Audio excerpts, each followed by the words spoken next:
اعوذ باللہ من الشیطان الرجیم بسم اللہ الرحمن الرحیم قل لو شاء اللہ ما تلوته علیکم ولا ادراکم بہ۔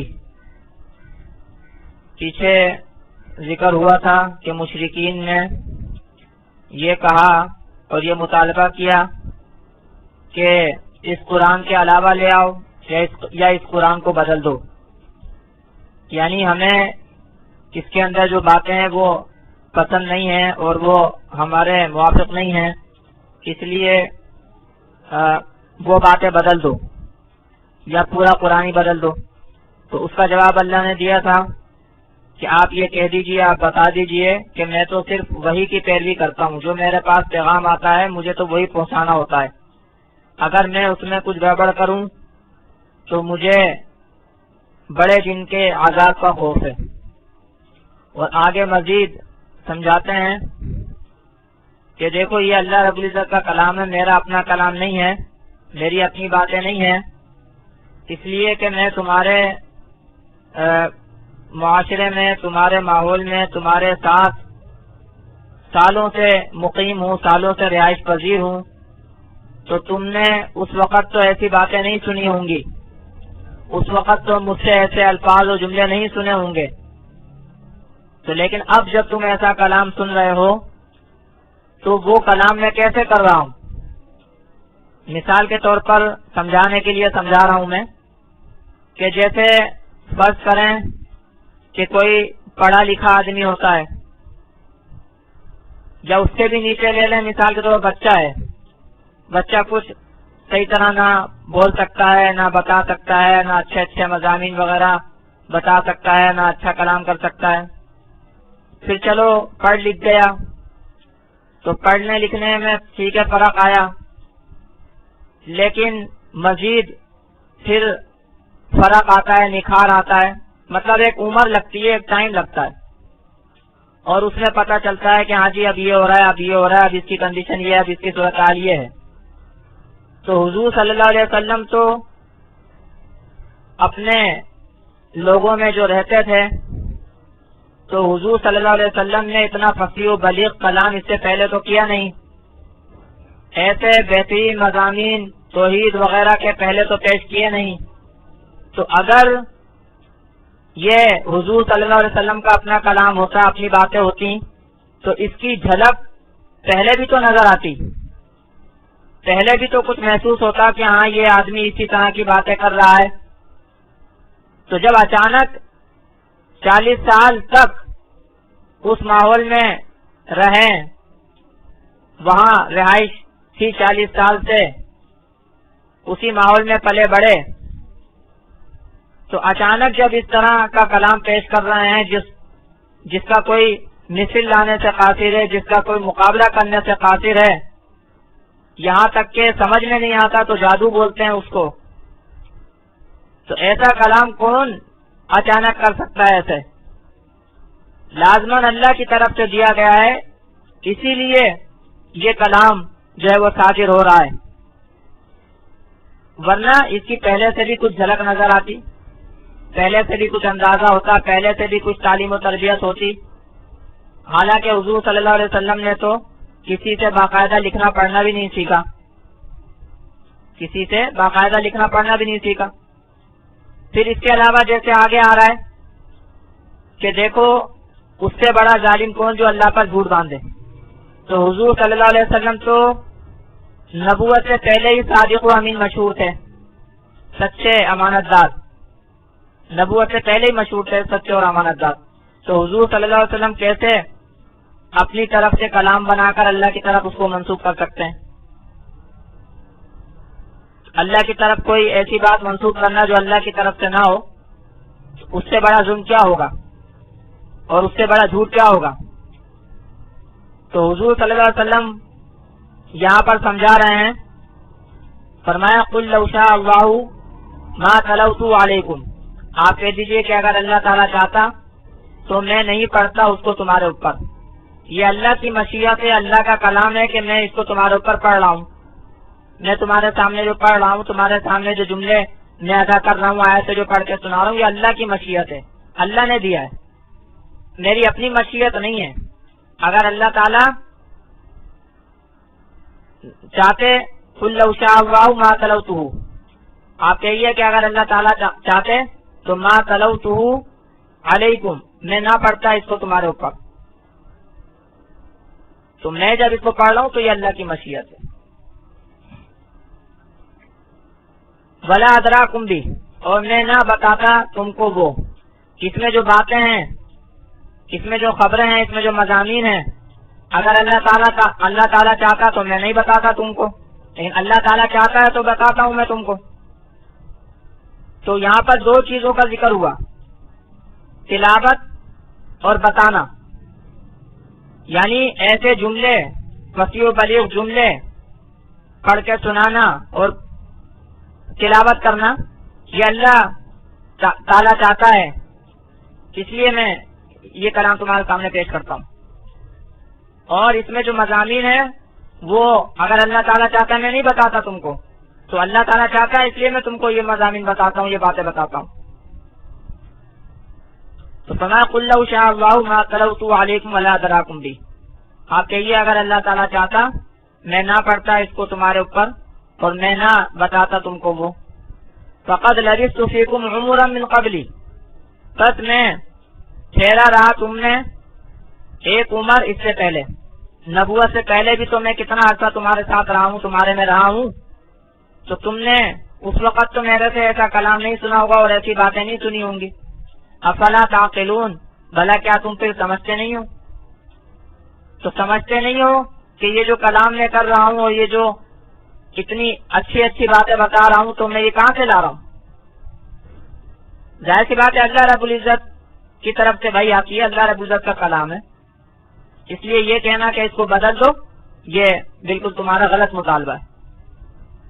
اور پھر دیکھو کتنا بڑا ظلم ہے کہ اگر میں اپنے پاس سے کلام بناؤں اور پھر اس کو اللہ کی طرف منسوخ کر دوں، یا اللہ کا کلام ہو اور تم اس کو اللہ کا کلام نہ مانو تو یہ بھی بڑا ظلم ہے۔ فرمایا فمن اظلم ممن افترى علی اللہ کذبا او کذب بآیاتی، تو اس سے بڑا ظالم کون جس نے باندھا اللہ پر جھوٹ یا جھٹلایا اس نے اللہ کی آیات کو۔ یعنی اگر فرض کرو بالفرض والمال، اگر میں نے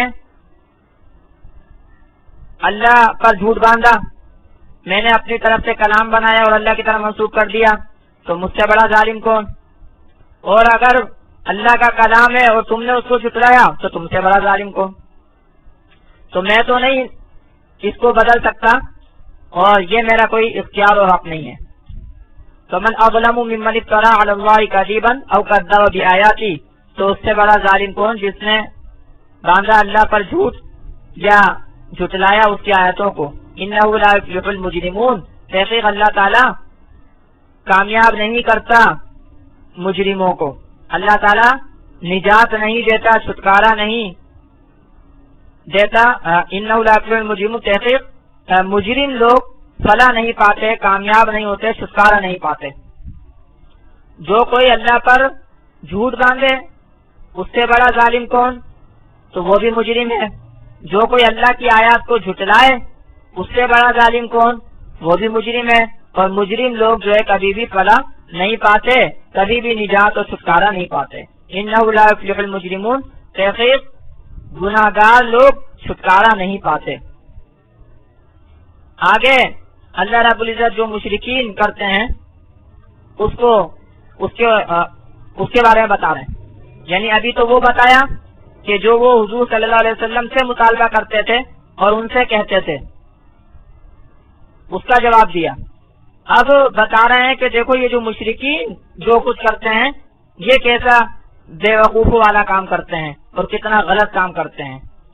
فرمایا وَيَعْبُدُونَ مِن دُونِ اللَّهِ مَا لَا يَضُرُّهُمْ وَلَا يَنفَعُهُمْ، اور عبادت کرتے ہیں اللہ کے سوا اس کی جو نہ ان کو نقصان پہنچاتا ہے اور نہ ان کو نفع دیتا ہے۔ بتوں کو پوچھتے ہیں اور ایسی شخصیتوں کو پوچھتے ہیں جن کے ہاتھ میں نہ نفع ہے نہ نقصان ہے، عبادت کرتے ہیں اللہ کے سوا اس کی جو نہ ان کو تکلیف دے اور نہ جو ان کو نفع پہنچائے۔ وَيَقُولُونَ هَؤُلَاءِ شُفَعَاؤُنَا عِندَ اللَّهِ، اور کہتے ہیں کہ یہ سفارشی ہیں ہمارے اللہ کے یہاں. اللہ کو تو سب مانتے تھے، یہ مشرک، عرب کے مشرک بھی، ہندوستان کے مشرک بھی مانتے ہیں اللہ کو، لیکن شرک کرتے ہیں، یعنی دوسرے لوگوں کو بھی عبادت میں شریک ٹھہراتے ہیں، اللہ کی صفات میں شریک ٹھہراتے ہیں، اور سمجھتے ہیں کہ ان کے ہاتھ میں نفع نقصان ہے، حالانکہ حقیقت میں کوئی نفع نقصان ان کے ہاتھ میں نہیں ہے. اور یہاں تک کہ اپنا سفارشی سمجھتے ہیں ان کو. قرآن میں دوسری جگہ آتا ہے کہ ما نعبدهم الا ليقربونا الى الله زلفى، کہتے تھے کہ ہم ان کی عبادت نہیں کرتے مگر اس بات سے کہ یہ ہمیں اللہ کے قریب کر دیں گے مرتبے میں، یعنی یہ ہمارے سفارشی ہیں دنیاوی معاملات میں بھی اور آخرت بھی. اگر اول تو ان کو آخرت کا یقین نہیں تھا، لیکن چلو اگر آخرت ہوئی بھی تو اس میں بھی ہمارے سفارشی ہوں گے. تو وَيَقُولُونَ هَؤُلَاءِ شُفَعَاؤُنَا عِندَ اللَّهِ، اور کہتے ہیں کہ یہ سفارش کرنے والے ہمارے اللہ کے یہاں. اللہ اس کا جواب دیتے ہیں قُلْ أَتُنَبِّئُونَ اللَّهَ بِمَا لَا يَعْلَمُ فِي السَّمَاوَاتِ وَلَا فِي الْأَرْضِ، آپ کہیے کیا تم اللہ کو بتاتے ہو، کیا تم اللہ کو خبر دیتے ہو اس کی جو اللہ نہیں جانتا آسمانوں میں نہ زمین میں. بھائی جو بات اللہ جانتا نہیں تو وہ بات ہے نہیں، جو بات اللہ جانتا نہیں تو مطلب وہ بات ہے نہیں، یعنی تم ایسی بات جانتے ہو جو اللہ نہیں جانتا. اللہ تو یہ بات نہیں جانتا کہ یہ سفارشی ہیں، اللہ تو یہ بات نہیں جانتا کہ یہ سفارشی ہیں، تو تم جانتے ہو کہ یہ سفارشی ہیں، تو اللہ کو تم ایسی بات بتا رہے ہو جو اللہ کو نہیں معلوم. یہ استہزاء کے انداز پر جواب ہے، یہ تمسخر اور مذاق اڑانے کے انداز پر جواب ہے یہ کہ اچھا ایسی بات تم اللہ کو بتا رہے ہو جو اللہ کو نہیں معلوم. اللہ کو تو نہیں معلوم کہ یہ سفارشی ہیں، تو تمہیں معلوم ہے کہ یہ اللہ کے ہاں سفارشی ہوں گے، یعنی اللہ نے تو بتایا نہیں. تو فرمایا کہ قُلْ أَتُنَبِّئُونَ اللَّهَ بِمَا لَا يَعْلَمُ فِي السَّمَاوَاتِ وَلَا فِي الْأَرْضِ، آپ کہیے کیا تم اللہ کو بتاتے ہو، کیا تم اللہ کو خبر دیتے ہو اس کی جو اللہ نہیں جانتا آسمانوں میں اور نہ زمین میں. مطلب یہ کہ جس کا کوئی وجود ہی نہیں ہے، کہیں پر بھی کوئی وجود نہیں ہے، نہ آسمانوں میں نہ زمین میں، کہیں پر اس بات کا وجود ہی نہیں ہے، تو ایسی بات تم بتا رہے ہو. سبحانہ، پاکی ہے اللہ کے لیے، اللہ پاک ہے، ہر طرح کے شرک سے اللہ تعالیٰ پاک ہے، ہر طرح کے نقصان و عیب سے اللہ پاک ہے. اللہ اس سے پاک ہے کہ اللہ کا علم میں کسی بھی قسم کی کوئی کمی ہو. وَتَعَالَى عَمَّا يُشْرِكُونَ، اور بلند ہے اللہ ان چیزوں سے جن کو تم شریک ٹھہراتے ہو، اللہ اس سے بہت بلند ہے. اور آگے ارشاد فرماتے ہیں کہ یہ جو اللہ نے اختیار رکھا ہے دنیا میں سوچنے سمجھنے کا، تو حقیقت میں لوگ ایک ہی تھے، یعنی عقائد کے اعتبار سے، حقائق کے اعتبار سے سب نبیوں کی تعلیم ایک ہی رہی ہے. میں بار بار اس کو اچھی طرح واضح کر چکا ہوں کہ چونکہ عقائد تو حقیقتیں ہیں جو انسان کی نظروں سے اوجھل ہوتی ہیں، تو اس کو نبی آ کر سمجھاتے ہیں، دلائل سے سمجھاتے ہیں. تو عقائد اور حقائق کبھی بھی مختلف نہیں رہے. ہاں لوگ مختلف ہو جاتے ہیں، لوگ ان میں اختلاف کرنے لگتے ہیں. کبھی بھی اللہ تعالیٰ نے شرک کی اجازت نہیں دی، کبھی بھی اللہ نے کسی کو اپنا شریک نہیں بتایا. کیوں؟ کیونکہ ہے ہی نہیں. جو چیز ہے ہی نہیں اللہ اس کو کیوں کہیں گے؟ تو وما کان الناس الا امۃ واحدہ، اور نہ تھے لوگ مگر ایک ہی امت، ایک ہی جماعت. فاختلفوا، بس لوگوں نے اختلاف کیا، لوگ مختلف ہو گئے. اور یہ اختلاف کا فیصلہ دنیا میں ہوتا نہیں. کیوں؟ کیونکہ اللہ تعالیٰ کی طرف سے یہ بات مقرر ہو چکی ہے کہ یہ دنیا فیصلے کی جگہ نہیں ہے، یہاں صرف سمجھایا جاتا ہے اور مختلف چیزیں سامنے رکھی جاتی ہیں. یہ امتحان کا گھر ہے. جیسے میں نے بار بار سمجھایا، امتحان میں اختیار دیا جاتا ہے، مختلف آپشن ہوتے ہیں، جس آپشن کو بھی آپ اختیار کریں. تو اگر امتحان میں ہی فیصلہ ہونے لگے، امتحان میں ہی روک دیا جائے، تو پھر وہ امتحان کیسے ہوگا؟ فرمایا وَلَوْلَا كَلِمَةٌ سَبَقَتْ مِنْ رَبِّكَ لَقُضِيَ بَيْنَهُمْ فِيمَا فِيهِ يَخْتَلِفُونَ. اور اگر نہ ہوتی وہ بات جو پہلے ہو گئی تیرے رب کی جانب سے، تو ضرور فیصلہ کر دیا جاتا ان کے درمیان ان چیزوں میں جس میں وہ اختلاف کرتے ہیں. اگر یہ بات مقرر نہ ہو چکی ہوتی، یعنی اگر یہ بات نہ ہوتی جو کہ مقرر ہو چکی ہے پہلے سے کہ دنیا دارالامتحان ہے، یہاں پر امتحان اور آزمائش ہے، تو دنیا میں بھی فیصلہ ہو سکتا تھا ان باتوں میں جس میں اختلاف لوگ کرتے ہیں، دنیا میں بھی فیصلہ ہو سکتا تھا. لیکن اللہ تعالیٰ ایسا نہیں کرتا. اللہ تعالیٰ تھوڑی سزا دیتا ہے لیکن بار بار فوراً نہیں پکڑتا، تاکہ دنیا دارالامتحان ہی رہے. یہاں فیصلہ نہیں ہوتا، فیصلہ جو ہے وہ قیامت نہیں ہوگا.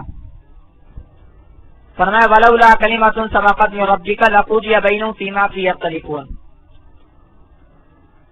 اور اگر نہ ہوتی ایک بات جو پہلے ہو گئی تیرے رب کی جانب سے، تو ضرور فیصلہ کر دیا جاتا ان کے درمیان ان باتوں میں جس میں وہ اختلاف کرتے ہیں. وَيَقُولُونَ لَوْلَا أُنزِلَ عَلَيْهِ آيَةٌ مِّن رَّبِّهِ. اور کہتے ہیں کہ کیوں نہیں اتاری گئی اس کے اوپر نشانی اس کے رب کی جانب سے. یعنی ہم مان لیتے، لیکن یہ ہے کہ نشانی لائے وہ جو ہم بول رہے ہیں، نشانی لائے وہ جو ہم مطالبہ کر رہے ہیں، اسی سے ہمیں سمجھ میں آئے گا، ہم ماننے کو تیار ہیں. تو یہ بھی ان کا ایک اعتراض تھا اور یہ بھی وہ کہتے تھے. تو اس کا جواب اللہ دے رہے ہیں اور کئی مواقع پر دیا ہے کہ فَقُلْ إِنَّمَا الْغَيْبُ لِلَّهِ. آپ کہیے کہ غیب اللہ ہی کے لیے ہے، پوشیدہ اللہ ہی کے لیے. مطلب یہ کہ کون سی نشانی، کیا نشانی، یہ ساری ایسی نشانی جو تم طلب کرتے ہو وہ اللہ ہی کے ہاتھ میں ہے اور وہ اللہ ہی کو معلوم ہے. پوشیدہ ہے، وہ غائب ہے، اللہ کو پتا ہے. فَانْتَظِرُوا إِنِّي مَعَكُمْ مِنَ الْمُنْتَظِرِينَ. بس انتظار کرو، میں بھی تمہارے ساتھ انتظار کرنے والوں میں سے ہوں. مجھے بھی نہیں معلوم کہ جس نشانی کا مطالبہ تم کر رہے ہو وہ نشانی مجھے دی جائے گی یا نہیں دی جائے گی. تو کوئی بھی نشانی دینا، کوئی بھی معجزہ دینا، یہ اللہ کا کام ہوتا ہے. یہ نبی کی چوائس نہیں ہوتی، نبی کا اختیار نہیں ہوتا. ہاں نبی درخواست کر سکتا ہے، دعا کر سکتا ہے. اب یہ اللہ کی مرضی ہے کہ اللہ وہی نشانی دے دیں جس کی درخواست کی گئی ہے، دعا کی گئی ہے، یا اور کوئی نشانی دیں. نشانی ضرور دیتے ہیں، معجزات ضرور دیتے ہیں، لیکن ضروری نہیں ہے کہ وہ نبی کی مرضی سے ہو، نبی کی خواہش کے مطابق ہو یا لوگوں کی خواہش کے مطابق ہو. اور یہ حقیقت ہے، بار بار اس پر بات ہو چکی ہے کہ اگر فرض کرو کہ ایسی نشانی دے بھی دی جائے کہ جو لوگ مطالبہ کر رہے ہیں، تو بھی وہ بہانہ کر دیں گے، کیونکہ جس کو نہیں ماننا ہوتا اس کے لیے بہانے ہزار ہوتے ہیں. چنانچہ کئی موقعوں پر کچھ ایسی نشانیاں بھی حضور صلی اللہ علیہ وسلم نے پیش کی اللہ کے حکم سے کہ جن کا وہ انہوں نے مطالبہ کیا. جیسے چاند کو 2 ٹکڑے کرنے کا مطالبہ کیا، حضور صلی اللہ علیہ وسلم نے اللہ سے دعا فرمائی اور یہ نشانی پیش کر دی، لیکن کہنے لگے یہ تو جادو ہے، یہ تو جادو ہے. تو جس کو نہیں ماننا ہوتا اس کے لیے بہانے ہزار ہوتے ہیں. تو وَيَقُولُونَ لَوْلَا أُنزِلَ عَلَيْهِ آيَةٌ مِّن رَّبِّهِ. اور کہتے ہیں کہ کیوں نہیں اتاری گئی اس کے اوپر نشانی اس کے رب کی جانب سے. فَقُلْ إِنَّمَا الْغَيْبُ لِلَّهِ. آپ کہہ دیجئے سوائے اس کے نہیں، غیب اللہ ہی کے لیے ہے، پوشیدہ چیز کا علم اللہ ہی کو ہے. فَانْتَظِرُوا. بس انتظار کرو تم، إِنِّي مَعَكُمْ مِنَ الْمُنْتَظِرِينَ. تحقیق میں تمہارے ساتھ انتظار کرنے والے میں سے ہوں. یہاں آپ دیکھیں کہ حضور صلی اللہ علیہ وسلم کو بھی یہ کہا جا رہا ہے کہ غیب اللہ ہی کے لیے ہے، پوشیدہ چیزیں اللہ ہی کو معلوم ہے. آج کتنے لوگ ہیں جو یہ دعویٰ کرتے ہیں کہ ہمیں غیب معلوم ہو جاتا ہے، فلاں کو غیب معلوم ہو جاتا ہے، اور کتنے لوگ ہیں جو ان کی باتوں پہ یقین بھی کرتے ہیں. تو یہ ساری باتیں گمراہی کی ہیں. غیب اللہ ہی کے لیے ہے، پوشیدہ باتیں اللہ ہی کے لیے ہیں، انسان تو صرف اندازے لگاتا ہے، مختلف اسباب کے تحت اندازے لگاتا ہے۔ پوشیدہ باتوں کا علم، یقینی علم، وہ اللہ ہی کو ہے، انسان کے پاس صرف اندازے ہیں۔ تو فرمایا فَقُلْ إِنَّمَا الْغَيْبُ لِلَّهِ، بس آپ کہیے کہ سوائے اس کے نہیں، حصر کا کلمہ حصر کا لفظ ہے، یعنی بس یہی بات ہے، اس کے علاوہ کوئی بات نہیں، سوائے اس کے نہیں کہ غیب یعنی پوشیدہ چیز اللہ ہی کے لیے، پوشیدہ بات اللہ ہی کے لیے ہے، فانتظروا، بس انتظار کرو، انی معکم من المنتظرین، جیسے میں بھی تمہارے ساتھ انتظار کرنے والوں میں سے ہوں۔ اللہ تعالیٰ ہمیں ان آیتوں کی صحیح سمجھ عطا فرمائے۔